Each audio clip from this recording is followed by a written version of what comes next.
My wife's best friend called me and revealed she is at a party with a strange man. And so, I went to them. What I saw there, that night, changed everything I believed about love, loyalty and family.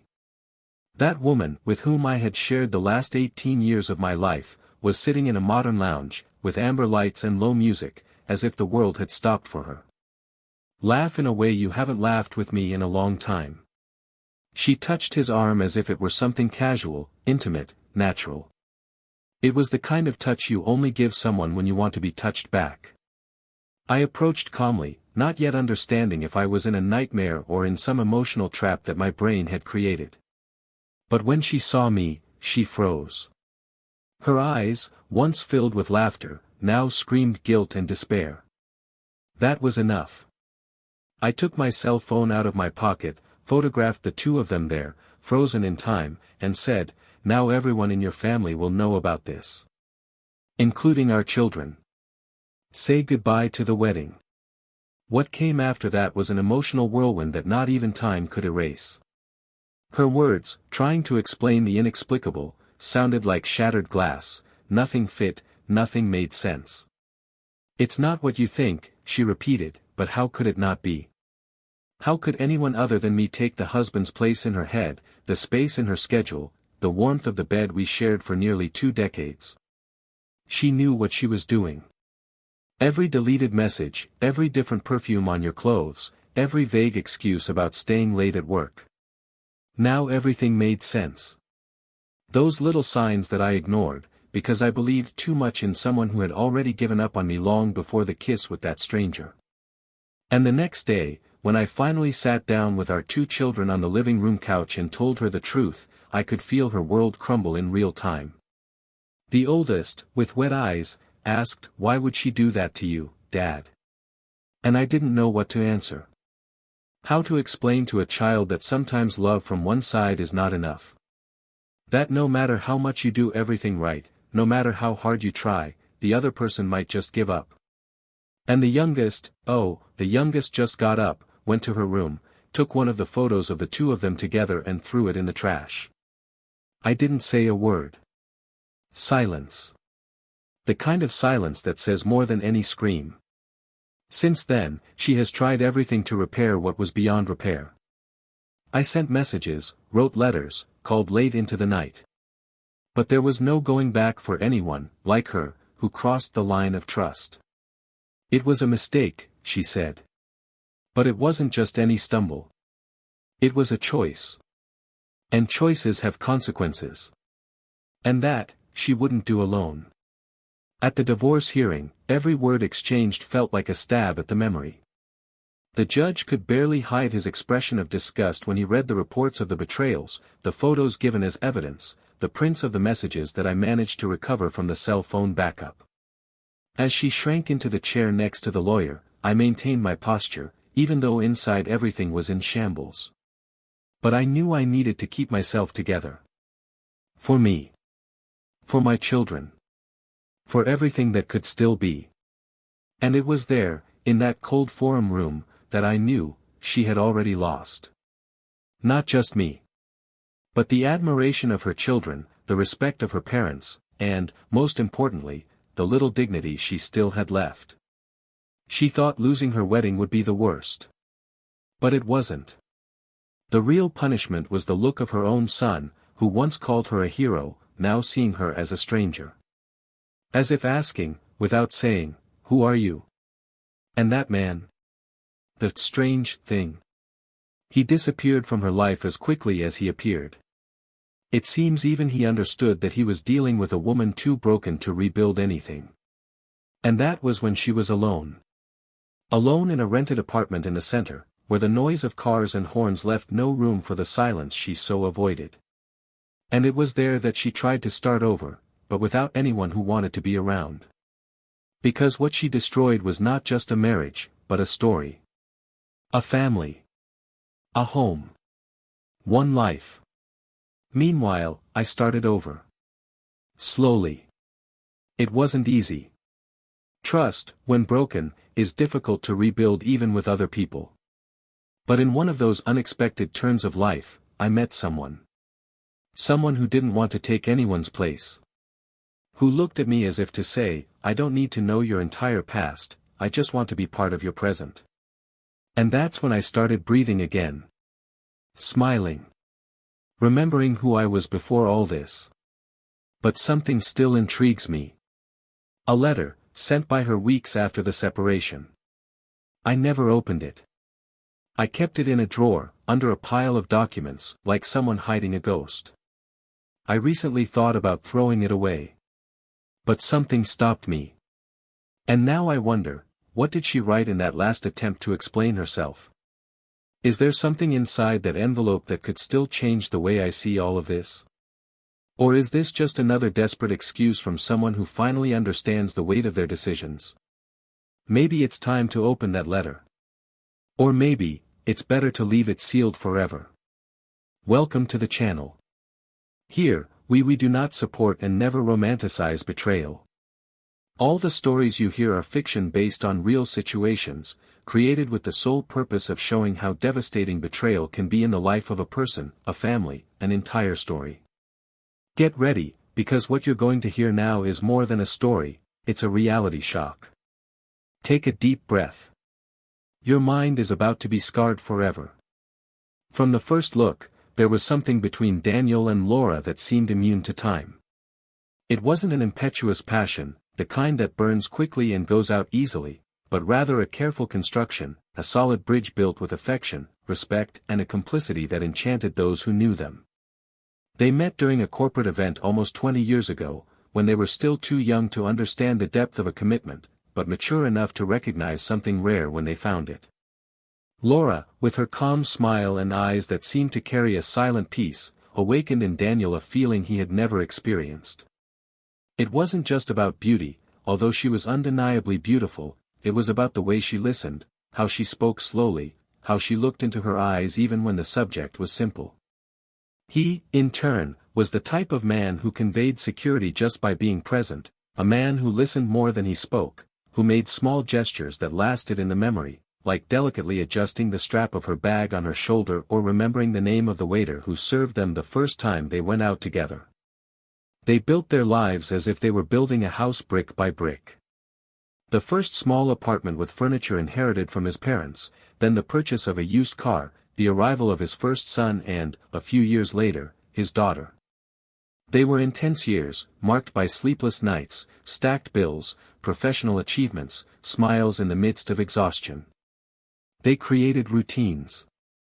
They woke up early, divided themselves between work, the children's school, doctor's appointments, bills and birthdays. They had little time for themselves, but a lot of care for each other. Laura used to prepare his coffee, even though she was tired, and Daniel always left a discreet note before leaving, sometimes with an inside joke, sometimes just, I love you. They weren't a movie couple. They fought, they disagreed, they got angry. But there was a base there, an invisible foundation that seemed unbreakable. The neighborhood where they lived was residential, quiet, surrounded by old trees and neighbors who knew each other by name. Their house, painted in neutral tones, had a small front garden where Laura grew lavender and hydrangeas, and Daniel made a point of tending the lawn on Saturdays, like a ritual that connected him to the earth and his own idea of stability. Inside the house, each room held memories. The living room, with the sofa that they bought in 12 installments, was the place for family laughs and movies. The kitchen, where Laura cooked while listening to music, was the heart of the home. The couple's room was simple, with old photos on the wall, and smelled of lavender and comfort. Everything there was made of history. And this story, until then, was written by 4 hands. Laura worked at a marketing company and, over the years, became a reference among her colleagues. She was respected, discreet, meticulous in what she did. He knew how to position himself firmly without losing his tenderness. She was the type of woman that everyone admired, for her posture, her intelligence and the lightness she brought to her surroundings. Daniel worked in logistics at a multinational. His daily life was heavy, demanding, and he rarely talked about work when he got home. I preferred to focus on the children, on Laura, on household chores. Weekends were sacred. They had the habit of making dinners for friends, watching their children play ball, or simply spending the afternoon in the backyard reading and laughing at everyday nonsense. To outside eyes, they were the picture of harmony. But like everything in life, there were hidden cracks. Not big enough to destroy the structure, but discreet enough to go unnoticed at first glance. As the years passed, Laura began to feel a little forgotten. Not because of a lack of love, but because of a lack of attention. The children grew up, became more independent, and the silences between her and Daniel grew longer. There were no fights, there were no explicit distances, just a kind of comfort zone that was beginning to suffocate. She still prepared his coffee, he still left notes, but the gestures began to seem repeated, automatic, without the same vibrancy as before. Daniel, in turn, didn't understand. To him, everything seemed to be under control. The house was in order, the children were well, the marriage was peaceful. She didn't suspect the emptiness that was slowly beginning to grow in Laura. This difference in perceptions was intensifying. Laura, despite loving him deeply, missed being seen, being desired, being heard as a woman, and not just as a mother, wife or professional.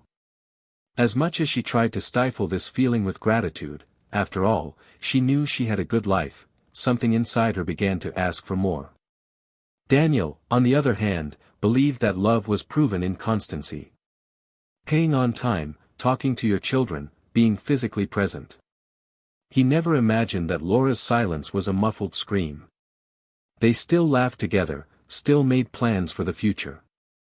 They talked about traveling when their children left school, about building a country house for retirement, about visiting Italy, the country of her grandparents. They had a life plan, even if the present was becoming more gray than gold.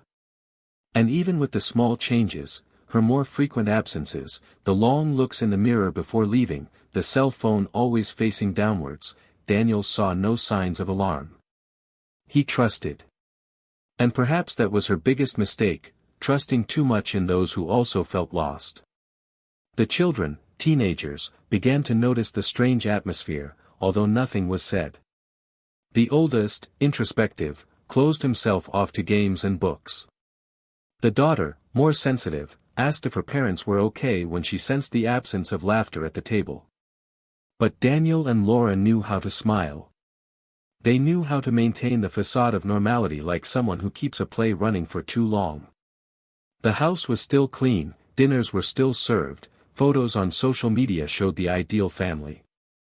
But a careful look was enough to realize that something there was no longer the same as before. Still, there was love. Not that romantic and effusive love from the beginning, but a love of those who share life, of those who know each other's pains and quirks, of those who hold their hand when the world falls apart.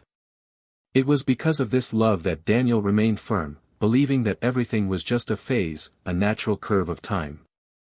And Laura, well, Laura still wanted to believe that that emptiness was temporary, that all it would take was a trip, a deeper conversation, a night just for the two of them to rekindle the flame that once brought them together so strongly. But there was a growing restlessness, like an ember that insists on staying lit even without oxygen. And in this restlessness, in the absence of the right words, in the accumulation of unspoken expectations, their lives began to transform. Slowly, imperceptibly, the stage was being prepared. Because as much as they didn't know, the silence between them had already said everything that needed to be said. And this is where the story really begins. Because when love gets lost in details, in routines, in distractions, what remains may not be enough to prevent what is to come. What they don't yet know is that the coming storm won't just wet the roof, it will test the foundation. And in the midst of the chaos that is silently forming, one decision, one choice, one mistake, could change everything. Because sometimes, love survives routine. But it doesn't always survive doubt. The routine followed the invisible course of predictable days, like a river flowing without knowing that there is a fall ahead. Laura always woke up before Daniel, took her shower listening to some podcast so she didn't have to deal with the silence that filled the mornings. He passed the coffee, set the table for the children and left before any deeper conversation could take place. Daniel noticed the small changes, but didn't ask questions. I had learned, over time, that some questions came with answers that were too difficult to face before 8 in the morning.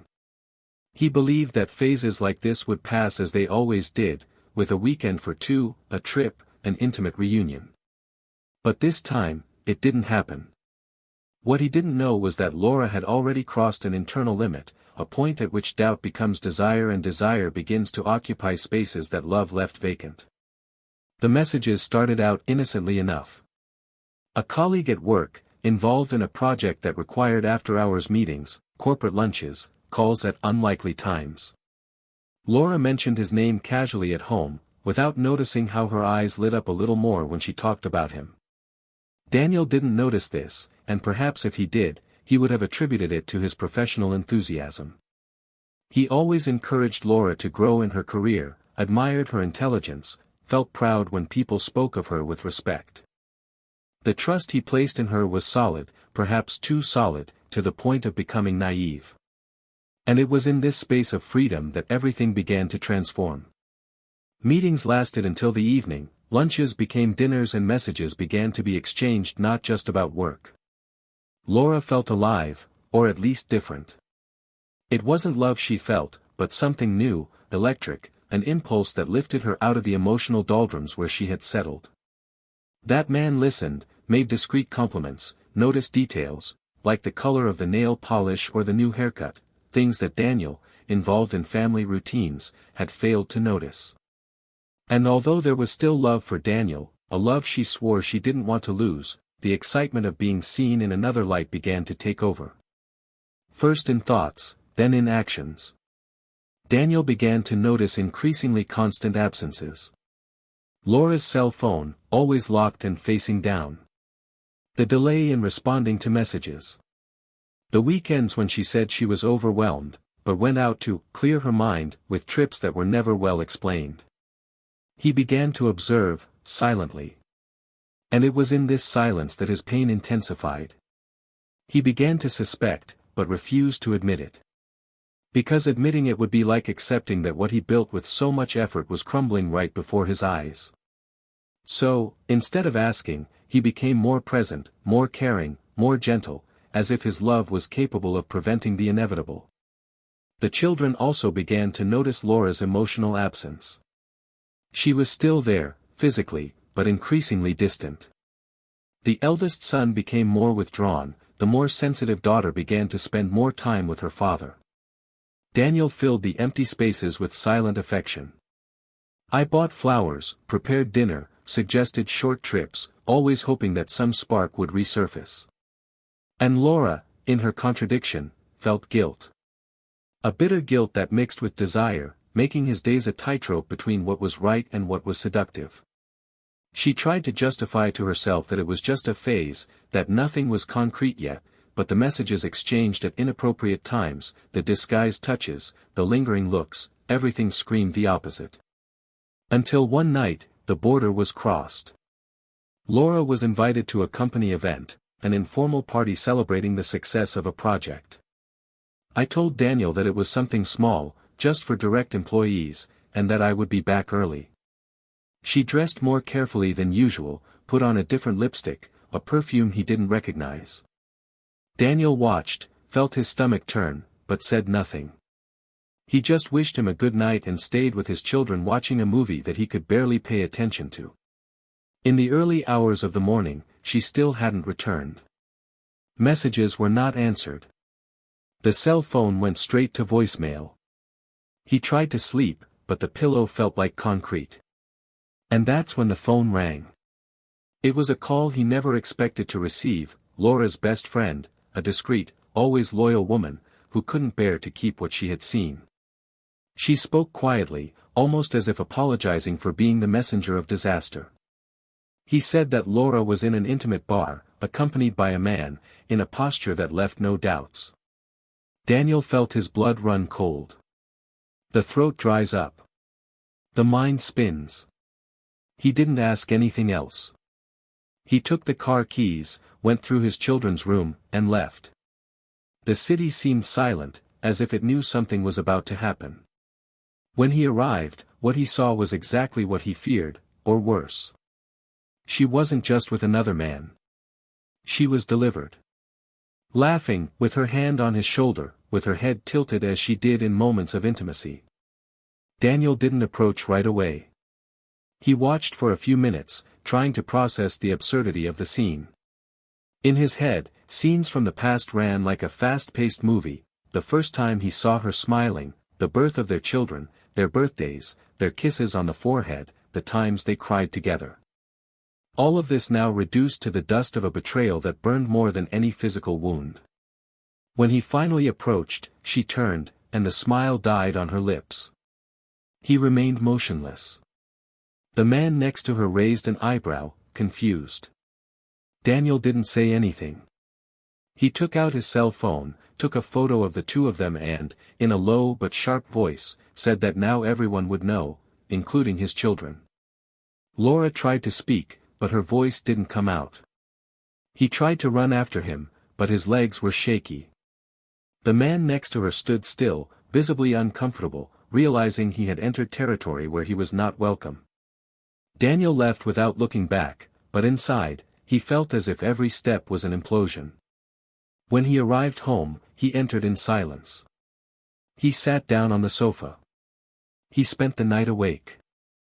In the morning, he called his children and told them only what was necessary. He didn't lie, but he didn't dramatize either. I said enough for them to understand. And it was at that moment that he saw, for the first time, his own son's eyes fill with tears because of his mother. And he saw his daughter break a photo of them when she threw it in the trash. Laura tried to return home the next day, but found the door locked.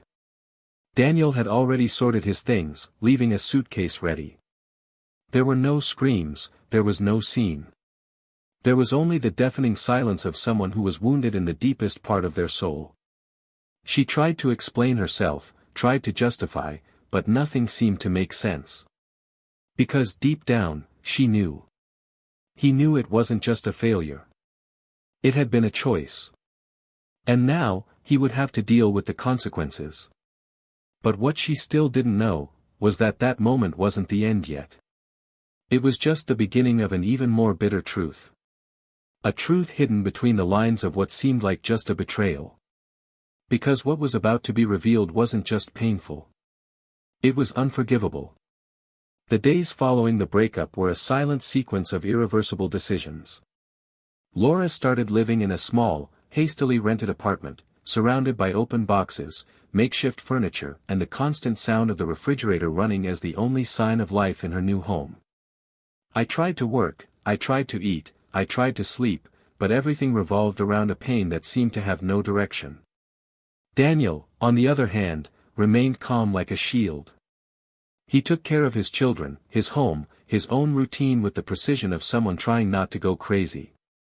The divorce was progressing quickly, the lawyers were exchanging documents, and even though the two avoided any kind of direct contact, there was a constant tension in the air, as if something was still to be said. It was on a Saturday afternoon, when the children were at their grandparents' house, that Laura called. Her voice, on the other end of the line, sounded steady for the first time in weeks. He said he needed to see him, that it wasn't about the past, nor about reconciliation, but that there was something he needed to know.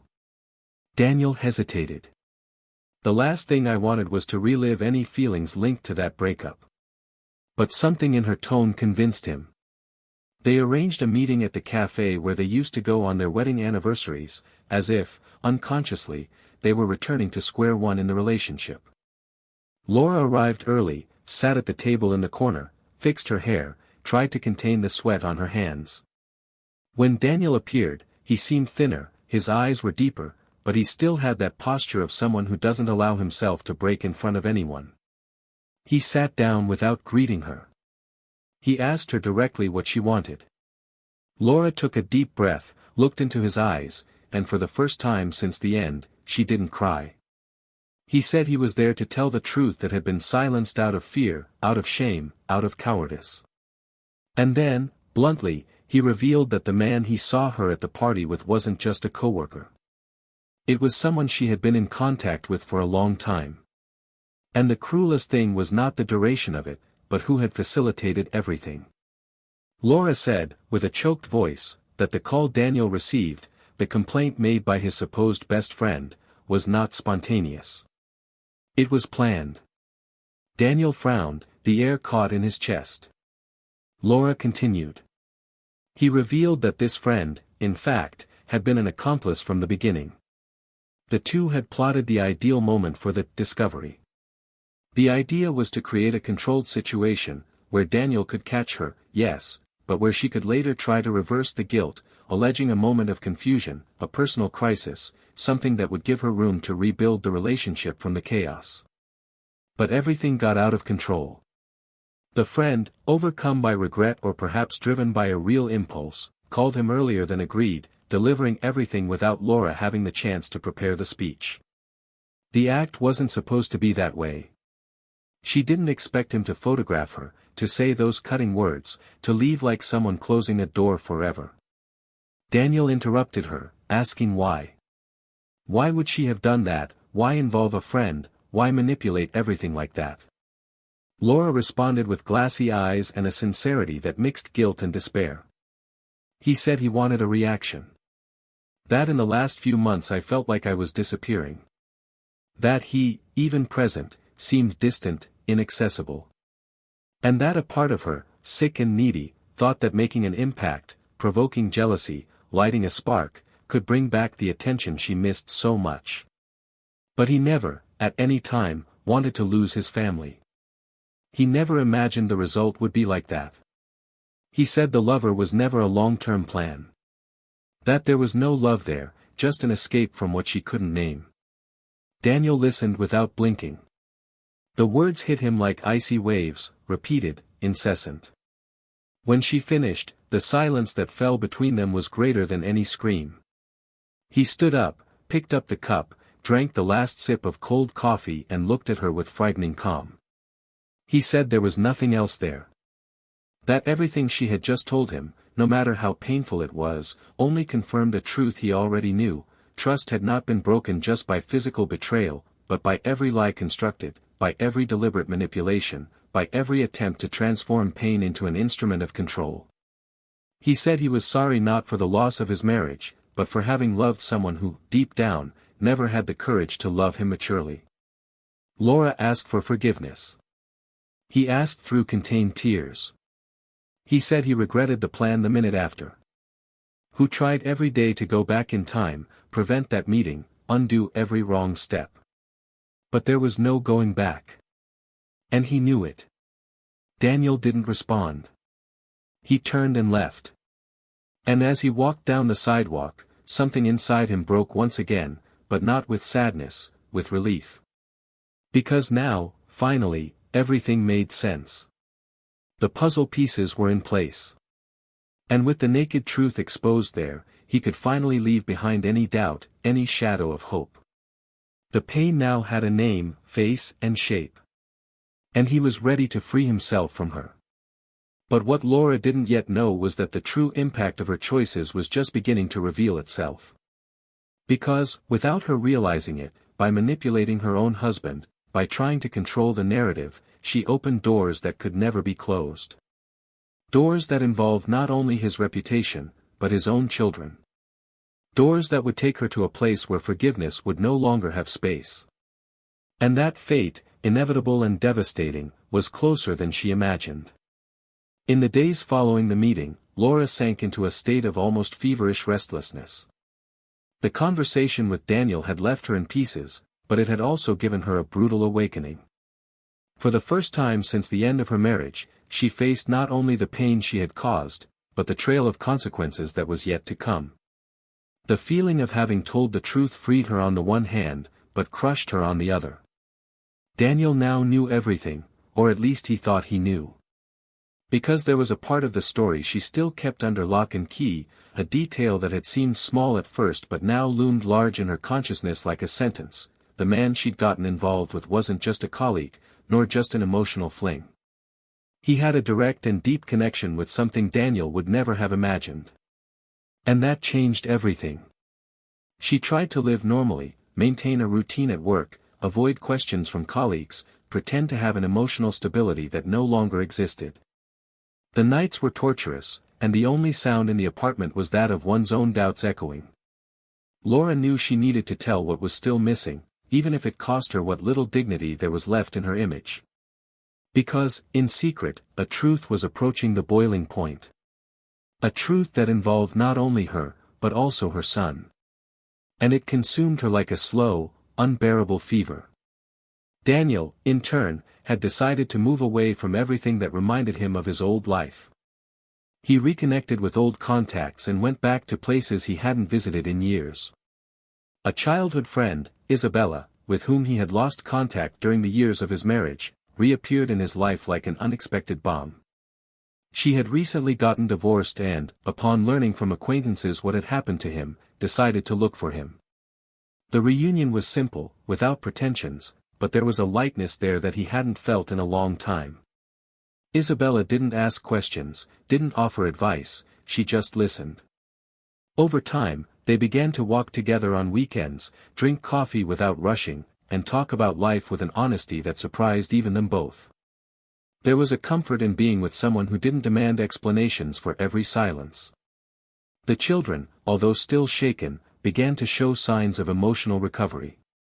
The eldest had returned to studying more diligently, the daughter had resumed piano lessons. Daniel did his best to keep them away from the drama, but he knew that sooner or later the full truth would need to emerge. What he didn't know was that this truth was already on its way, in a way he couldn't control.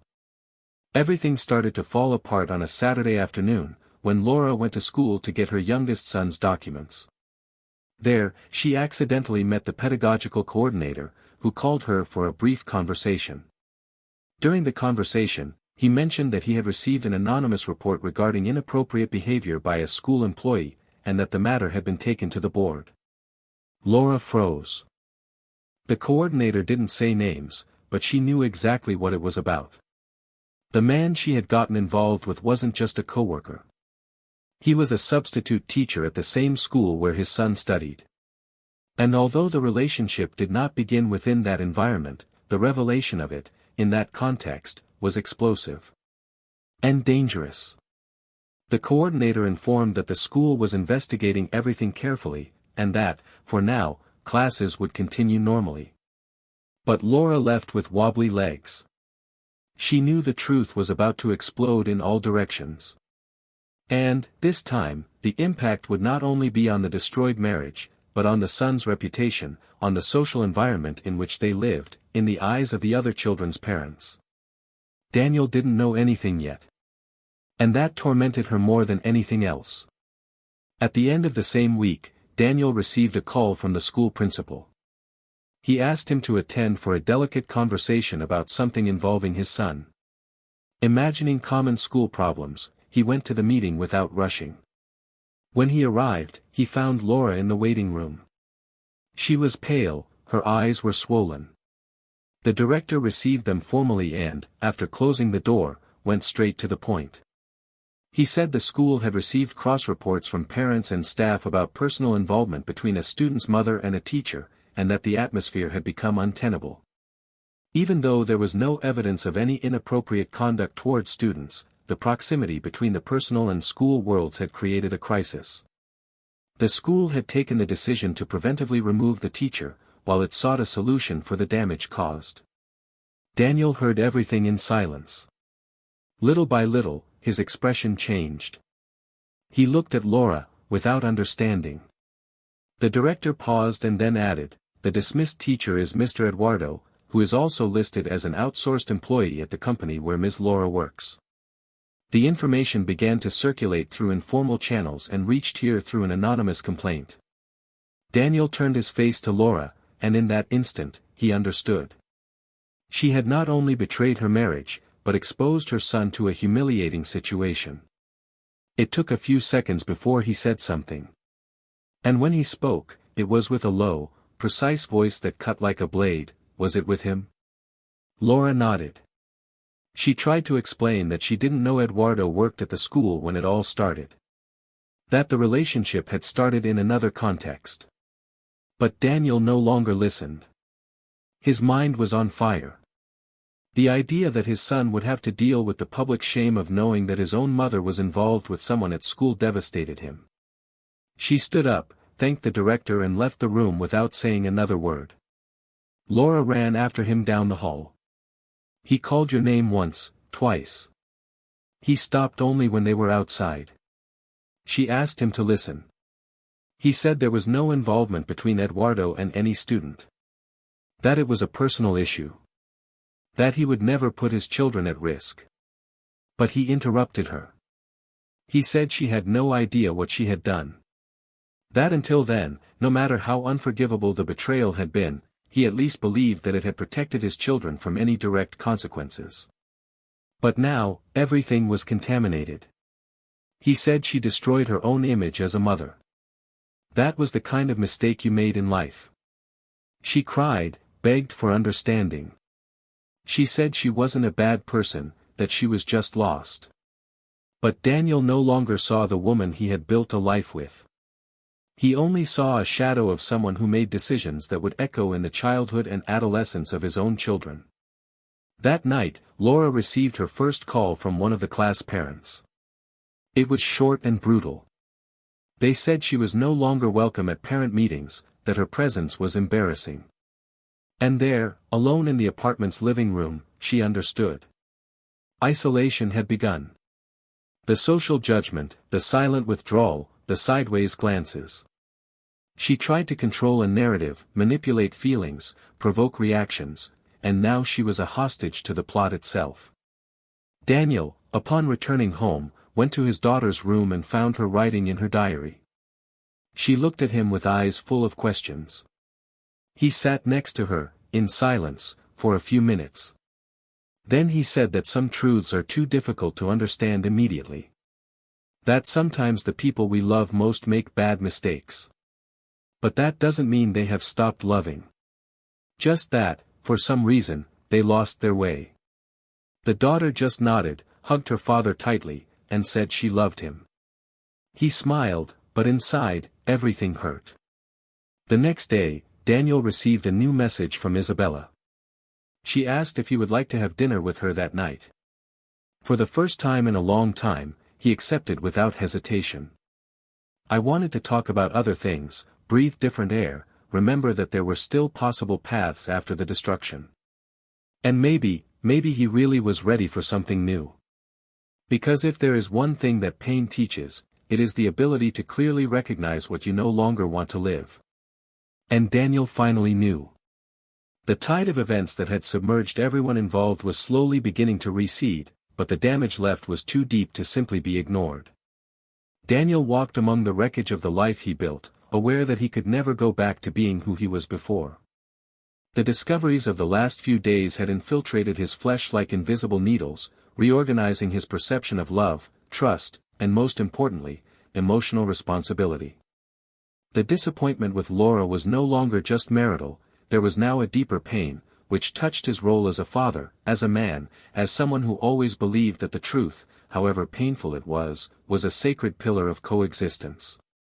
The betrayal now took on even more cruel contours, as it spread to the social field, affecting his children, his family integrity, his memories. Isabella had become an unexpected refuge.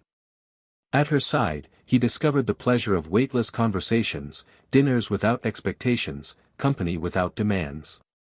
She didn't ask unnecessary questions, didn't try to fix him, didn't demand promises. It was just presence. And that, at that point in his life, was more valuable than any eternal oath. She laughed easily, knew how to listen, had a calm look and a sincere manner that brought relief. Little by little, Daniel began to notice things about her that had disappeared from his daily life many years ago, the intentional touch on the arm, the way she looked at him when he talked about something he liked, the care in respecting his silences. He didn't allow himself to be carried away by expectations, but he began to allow the idea that perhaps it was possible, even after the chaos, to find some kind of peace. Laura, in turn, was trapped in a cycle that she herself had fueled. Since revealing his involvement with the school teacher, he became the target of looks and comments almost everywhere he went. The other mothers avoided crossing paths with her, the messages in the school group stopped, and the isolation was increasingly visible. At work, although there was no formal punishment, her colleagues began to treat her with a certain coldness disguised as professionalism. The side conversations, the invitations that stopped appearing, the gradual distancing. She felt like an uncomfortable presence, a displaced piece in a scene that no longer accepted her. More than that, her greatest pain came from within. Her children avoided her. There were no more spontaneous calls, no more hugs. The fortnightly visits, defined in the shared custody agreement, became formal meetings, marked by embarrassment, silence and stony affection. She tried to regain their respect, but understood, with each failed attempt, that it would take years, or perhaps never happen. One night, Laura called her eldest son to talk. They were alone, sitting on the sofa in the small apartment, the light dim, a glass of water between them. She tried, with all the delicacy she could muster, to explain that everyone makes mistakes. That what she had done didn't make her a bad mother, just a woman who made poor decisions in a moment of weakness. The son, silent for long minutes, just looked at her and said that the problem wasn't that she was wrong, but that she put everyone at risk. He said he felt ashamed of going to school, that his classmates whispered when he passed by, that he didn't understand how his own mother didn't think of him before getting involved with someone who was part of her universe. Then he got up and went to the bedroom. And Laura cried alone there, without dramatic tears, just with a silent pain that seemed to have no end. Daniel continued trying to maintain normality at home. His children were slowly returning to their routine, and he made a point of preserving their little moments together as much as possible. They cooked together on the weekends, went to the park, talked about movies, music, everything that didn't remind them of the storm they had gone through. With Isabella, the meetings began to become more frequent. She met her children on an unpretentious weekend, and even with some initial fear on their part, she managed, in her calm and true way, to create a bridge of trust. He didn't try to take anyone's place. It just showed who he was.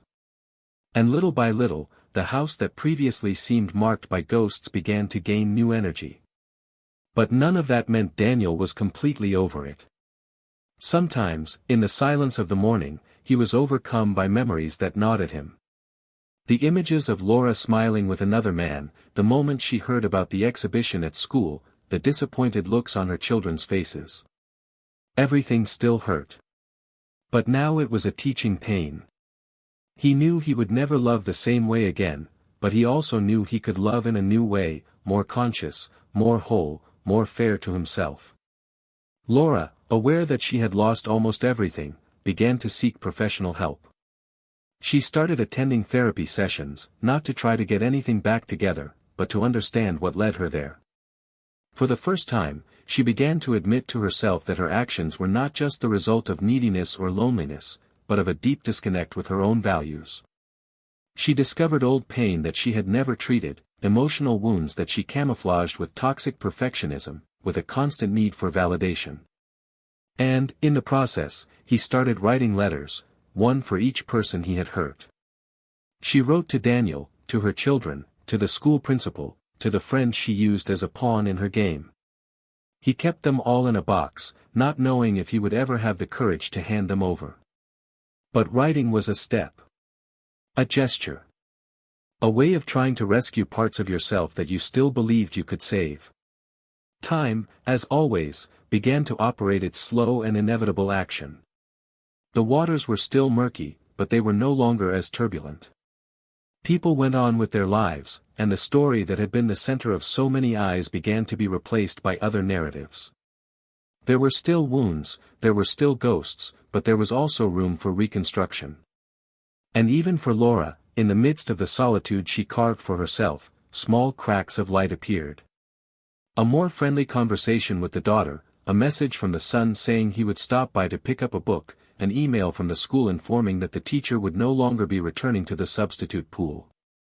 They were small signs, but they gave her a new kind of hope, not of recovering what she lost, but of at least being remembered one day as someone who tried, even after making so many mistakes, to start over from scratch.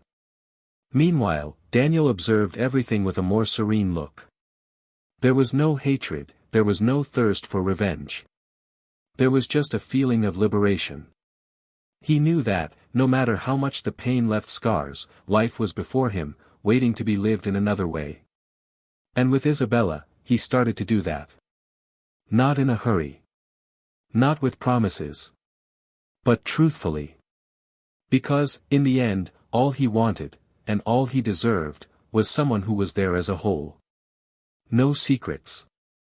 No games. Just someone who would hold your hand firmly and say, "Now, this is it from now on." But even with everything seeming to find its place, there was still one last piece of this puzzle to be fitted. Something that neither Daniel, nor Laura, nor even their children knew was in motion. Something that walked in silence, but that would soon bring an unexpected outcome that would forever change what they thought about starting over. The winds of reconstruction continued to blow, but the ground where everything had collapsed still exhaled the memory of the ruins. Daniel lived between the demands of the present and the fragments of the past, trying to balance the two worlds without letting one contaminate the other. The children moved on, each in their own way. The daughter, more sensitive, found in the piano an outlet for the emotions she still didn't know how to name, and the son, always more reserved, immersed himself in his studies with an almost obsessive intensity, as if knowledge were a safe refuge in the face of everything that had been exposed and violated. Laura, on the other hand, continued to walk between the pain of isolation and the first steps of self-understanding. His therapy sessions had become an anchoring point in weeks where the only sounds that filled the house were his own thoughts, and the clanking of cutlery against plates during solitary dinners. In one of these sessions, the therapist suggested something that Laura had never considered.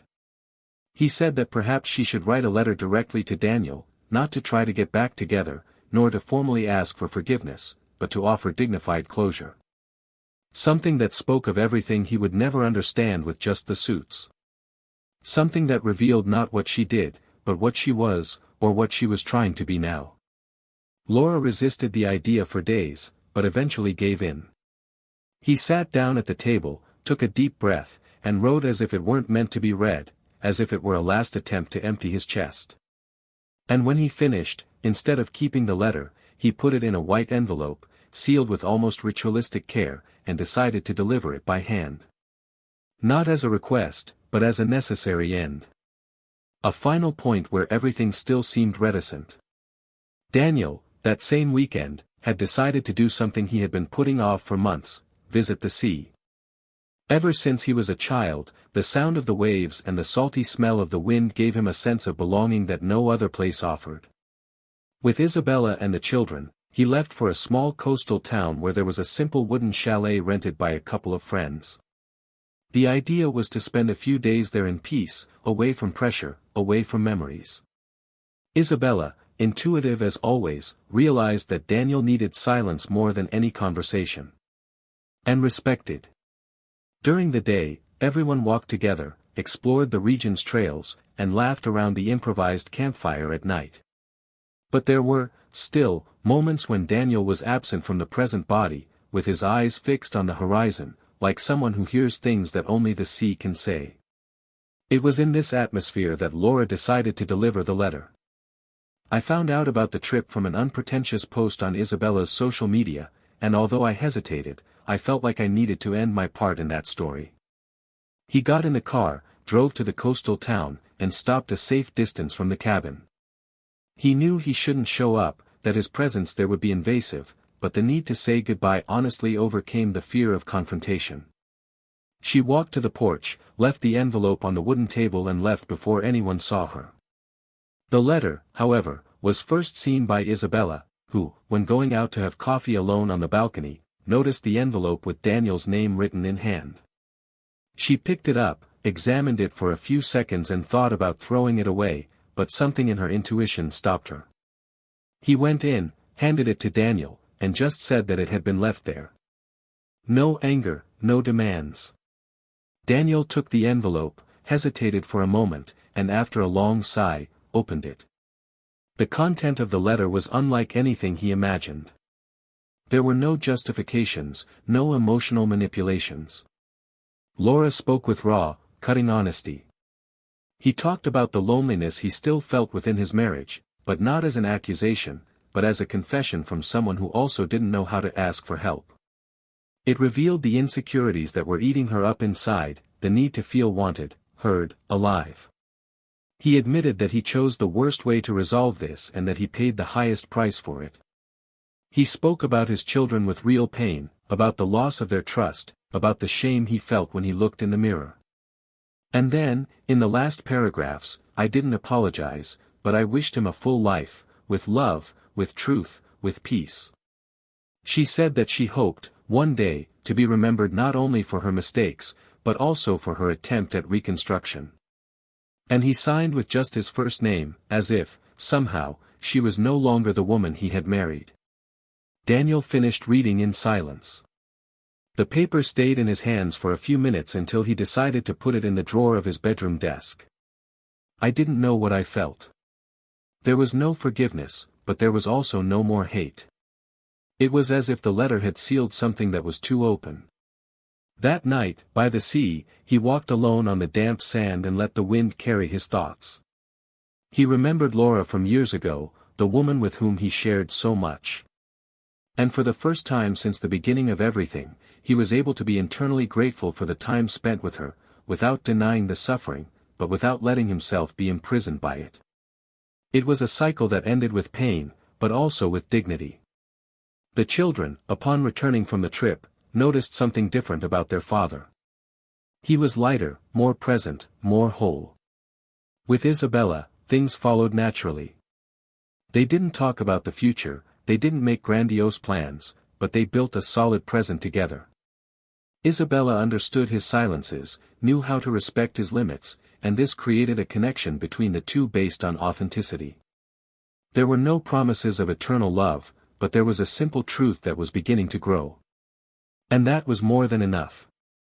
Laura, in her forced solitude, began to rediscover parts of herself that she had left behind long before the betrayal. He returned to drawing, an old habit that he used as an escape valve in his youth.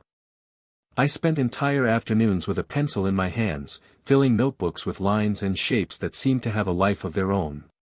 One day, while visiting a small local gallery, she was invited to exhibit her drawings in a group show. He hesitated, but accepted. I wasn't looking for approval, I just wanted to feel like I could still create something beautiful. And when he saw his name printed in the event catalogue, he felt a strange emotion, a mixture of pride, sadness, and relief. Not because it erased his mistakes, but because he finally felt like he could build something new, even on the rubble of the past. The final divorce decision came weeks later. The terms were maintained: shared custody of the children, the agreement on the sale of the old property and the division of assets. Daniel attended the hearing without rancor, with the serenity of someone who had already signed the order long before the signature on the paper. Laura, seeing him enter the room, felt a shiver. There was a quiet strength in him that she no longer recognized.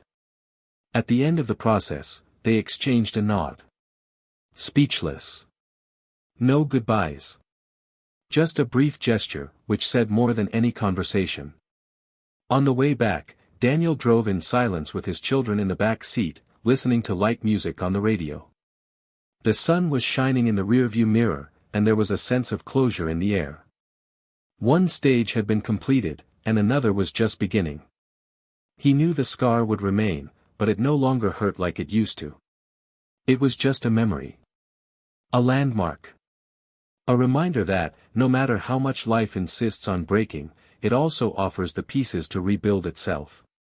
And sometimes, from the deepest chaos, the truest beginnings are born. But what he still didn't know was that, in the last envelope left by Laura, there was something more. A note that she had written after the main letter, and that he had not yet opened. A short, direct note, with content capable of changing, once again, the course of history. The note that Daniel found days later, still sealed at the bottom of the drawer where he had kept Laura's letter, seemed small and harmless. But when he opened it and read what was written, he felt the ground beneath his feet lose its firmness. The text was direct, without flourishes, just a raw confession. Laura revealed that, during the most turbulent phase of her relationship with the teacher, Eduardo, she discovered that he had not only been involved with her, but also with another mother at the school, the mother of one of her son's best friends. If that wasn't enough, Laura discovered that Eduardo, feeling pressured by the repercussions of the case, recorded an intimate conversation between the two, where she talked about the initial plan to make Daniel jealous and mentioned details of the family routine. She wrote that she felt threatened and regretful for having let this person enter her life so deeply without really knowing her. In the note, he asked Daniel to be careful, as he didn't know how far Eduardo could go. That changed everything once again. The past now stretched dangerously over the present. Daniel immediately sought out a lawyer, worried about his children's integrity and the exposure of their lives. Eduardo had been removed from school, but no one knew for sure where he was, what he was planning, and whether he actually kept recordings or evidence that could be turned against Laura, him or even the children. In the days that followed, protective measures were taken, and a police report was registered. It was no longer just a question of marital or family pain, it was a question of safety. The police opened an investigation to investigate the professor's conduct, and the investigation revealed that Eduardo had already been reported at another institution for inappropriate behavior with female employees, but the complaint had never been formalized. From then on, he disappeared from all social media, abandoned the apartment where he lived, and became officially wanted as part of the investigation. The impact of the new revelation fell like a bomb on Laura, who sank into a panic attack upon realizing the level of exposure and risk to which she had subjected her children. She had to be hospitalized for a few days, under medical supervision, until she was able to regain the minimum emotional stability to return to social life. Meanwhile, Daniel made a definitive decision: he would sell the old house where they lived together and buy a property in another region, starting life again with his children, far from everything that caused them pain. Isabella supported him at every stage, but without interfering. She was a presence, not an anchor. He knew the right time to be close, and also the right time to move away. The children, in turn, welcomed the idea with relief. The change was not an escape, it was a necessary reconstruction. They needed new air, new ways to rewrite their memories. Laura, upon leaving hospitalization, had to face reality more coldly. She was called to officially testify and collaborated with everything she knew, including handing over evidence she had against Eduardo.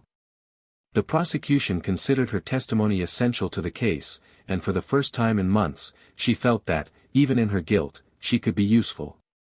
The professor's trial would still take time, but the chances that he would face real legal consequences were high. Even so, the mark of social exposure remained present. Laura lost her job and became seen as unstable and risky in the corporate world. He had to accept smaller jobs, far from the old status he had. The money, previously enough to maintain a comfortable standard, was now counted on for basic expenses. But, paradoxically, it was during this period of scarcity that Laura began to find fragments of herself that had long been buried. He rediscovered simplicity, humility, the importance of listening, of being silent, of not trying to control everything. Over time, she managed to regain part of her relationship with her children, not through insistence, but through consistency. He learned to wait. Respecting their time. Accepting distant looks and silences as part of the healing process. I sent messages without waiting for responses, I prepared dinner even though I knew they wouldn't go, I showed up at school events sitting in the back row, just to show that I was still there. And one day, unexpectedly, her daughter invited her to go to a piano performance. And in that small auditorium, watching her daughter play, Laura cried with a different pain, not the pain of someone who lost, but of someone who understood what it means to start over from the darkest place. He didn't ask for applause, he didn't seek redemption. I just sincerely wanted to be someone better than I had been. Daniel, now in a new home, far from everything that reminded him of his old life, finally felt at peace. He began to envision a real future with Isabella, someone who had become an essential part of his journey. She wasn't trying to replace anyone. She was just herself, and that was enough. The children, adapted to the new school, to the new neighborhood, started to smile more often, to trust in time, to understand that life, despite the earthquakes, goes on. And Daniel, although he still carried deep scars, knew that pain had taught him to love in a new way, with more caution, with more presence, but also with more abandon. Because when you survive the devastation, you learn that true love is not what never fails, but what remains even after everything falls apart. The case against Eduardo ended with a sentence that convicted him of moral harassment and illicit recording. He was prevented from working in educational institutions for an indefinite period of time and was sentenced to community service and mandatory psychological counseling. There was no arrest, but there was punishment. Justice, even if imperfect. For Daniel, this did not mean a trophy, but a turning point. A page that no longer needed to be reread. Laura continued her life in silence, away from the spotlight and judgment. He never had a serious relationship again. Maybe by choice, maybe by fear. He preferred to focus on art, on small everyday actions. She began teaching drawing workshops in community centers, helping other women deal with their own pain through creation. She was never the same again, but she also never tried to be someone she wasn't. Over time, he relearned to live with less. And their story, marked by painful choices, irreversible mistakes and intense consequences, ended not with fantasy reconciliations but with real growth. Each one followed their path, carrying the weight of what they experienced, but also the wisdom that can only be acquired after going through hell. Daniel found love elsewhere. Laura found a new purpose. The children learned that parents also make mistakes, and that forgiveness doesn't always come quickly, but it can come. And, in the end, everyone understood that the truth, no matter how brutal it may be, will always be the only possible path to freedom. If you've made it this far, I want to ask you, comment below what you thought of this story. What marked you the most? What do you think about all this? Your opinion is very important and helps the channel to continue bringing stories like this. And if you haven't subscribed yet, sign up now so you don't miss the next episodes. Here, in each story, you will find a deep reflection on the limits of trust, the paths to redemption and the price of choices. And always remember, this channel does not support, encourage or normalize any type of betrayal. Our purpose is to show, with realism and intensity, how wrong choices can affect entire lives. Until the next story.